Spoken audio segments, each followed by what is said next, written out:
नमस्कार, आप सभी का स्वागत है। राधे राधे श्याम आप सभी को। आज हम चर्चा करेंगे ecology and environment for UPSC 2022 के लिए। मित्रों, जैसा कि आपको पता है कि यूपीएससी की पीटी का एग्ज़ाम 5 जून को है। इसी को ध्यान में रखते हुए आज हम कुछ टेस्ट सीरीज टाइप का जो क्वेश्चन है, जो बहुत ही इम्पोर्टेंट हो सकते हैं यूपीएससी के लिए, उसका चर्चा करेंगे।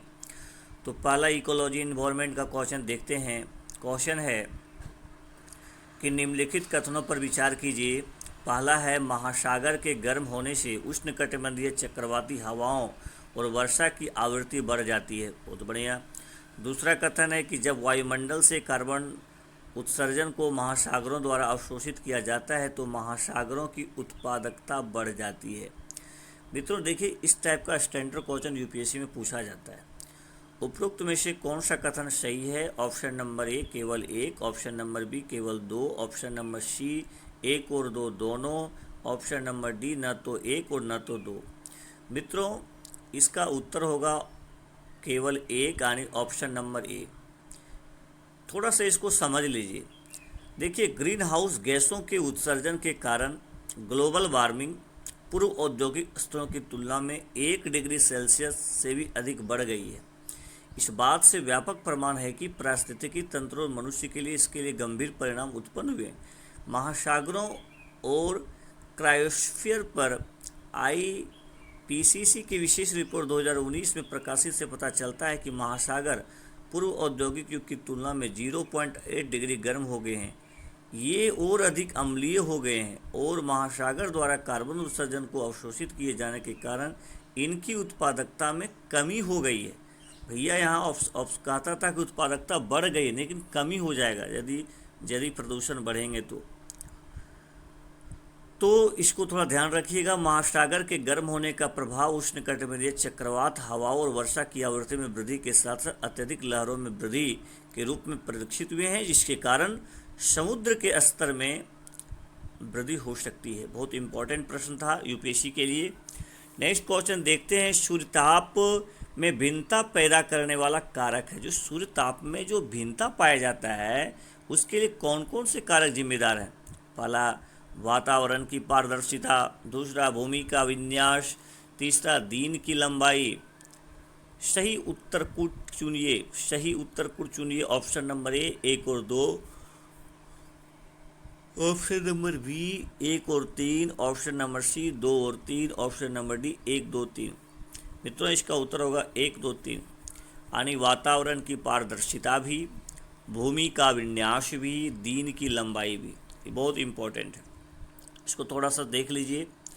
पृथ्वी द्वारा प्राप्त ऊर्जा को आने वाली सौर विकिरण के रूप में जाना जाता है, जिसे संक्षेप में सूर्यताप कहा जाता है। सूर्यताप की मात्रा और तीव्रता एक दिन में, एक मौसम में, एक और एक वर्ष में बदलती रहती है। सूर्यताप में इन भिन्नताओं के कारण बनने वाले कारक हैं। पहला है पृथ्वी का घूर्णन, दूसरा है सूर्य की किरणें का आपतन कोण, तीसरा है दिन की लंबाई, चौथा है वातावरण की पारदर्शिता, पांचवा है भूमि का विन्यास। नेक्स्ट क्वेश्चन देखते हैं इकोलॉजी एंड एनवायरनमेंट के लिए।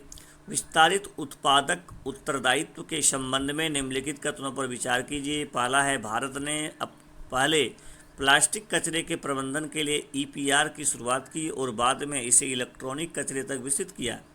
दूसरा, ईपीआर किसी उपभोक्ता द्वारा उत्पादों के उपयोग और निपटान के बाद उत्पादों के उपचार, पुनर्चक्रण और निपटान के लिए विनिर्माताओं पर वित्तीय और भौतिक जिम्मेदार डालता है। तीसरा है, प्लास्टिक कचरा प्रबंधन नियम 2016 ने प्लास्टिक के आयतकों को पैकेजिंग के लिए प्लास्टिक का उपयोग करने वाले कचरे के प्रबंधन के लिए जवाबदेह बना दिया है। देखिए, उपरोक्त कथनों में कौन सा कथन सही है?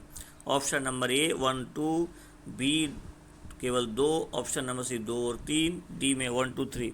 मित्रों, इसका उत्तर होगा दो और तीन। चलिए आगे बात करते हैं। अंतर्राष्ट्रीय प्राकृतिक संरक्षण संघ के बारे में निम्नलिखित कथनों पर विचार कीजिए। कौन सा? अंतर्राष्ट्रीय प्रकृति संरक्षण संघ, IUCN जिसको बोलते हैं, international union for conservation of nature. पहला क्या है? इसका मुख्य उद्देश्य जनता को प्रकृति संरक्षण के एकजुट करना। दूसरा है, इनके द्वारा world wide fund for nature की स्थापना की गई थी। तीसरा है संयुक्त राष्ट्र में इसे पर्यवेक्षक और परामर्शी दर्जा प्राप्त है। मित्रों इसका उत्तर क्या होगा? Option number A 1 2, option number B 2 3, option number C 1 3, option number D 1 2 3। इसका उत्तर होगा 2 3। देखिए इसको समझ लीजिए। अंतर्राष्ट्रीय प्रकृति संरक्षण संघ एक अंतर्राष्ट्रीय संगठन है जो प्रकृति संरक्षण और प्राकृतिक संसाधनों के सतत उपयोग के क्षेत्र में काम कर रहा है। इसके द्वारा डेटा एकत्र करने और विश्लेषण, अनुसंधान, क्षेत्र परियोजनाओं को शिक्षा आदि का कार्य किया जा रहा है। IUCN का मिशन दुनिया भर के समाजों को प्रकृति का संरक्षण, प्रोत्साहन और सहायता करना है और यह सुनिश्चित करना है कि प्राकृतिक संसाधनों का कोई भी उपयोग समान और पारिस्थितिकी रूप से अस्थायी हो।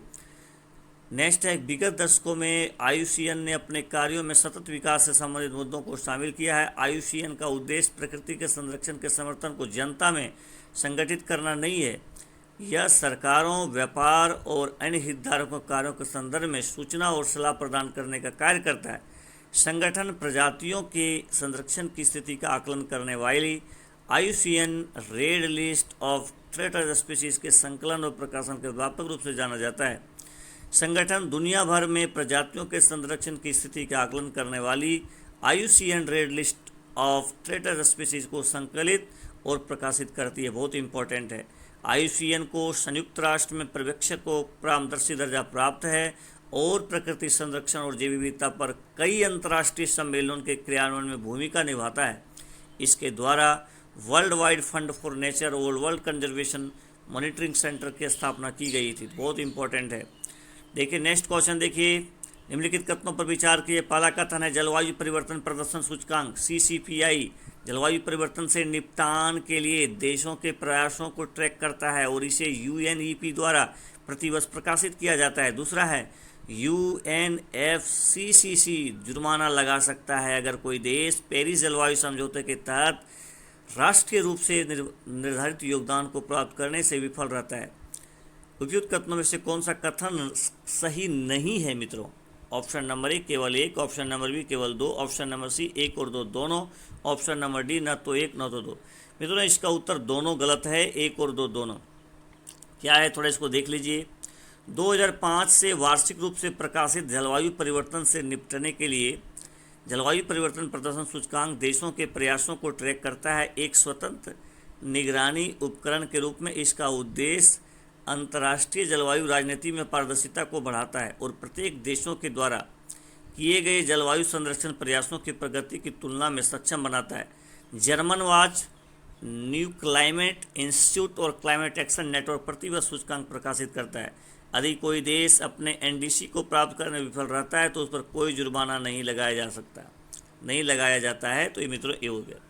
तो चलिए मित्रों आज हम लोग 5-6 प्रश्न देखें जो UPSC के लिए इम्पोर्टेंट हो सकते हैं। फिर हम आज ही 2-3 वीडियो हम इकोलॉजी एनवायरनमेंट पर बनाएंगे, उसको आप लोग देखिएगा और इसको अपना नोट बना लीजिएगा क्योंकि बहुत स्टैंडर्ड क्वेश्चन है, कुछ साधारण क्वेश्चन नहीं है, बहुत ही स्टैंडर्ड क्वेश्चन है जिस टाइप का UPSC क्वेश्चन पूछती है।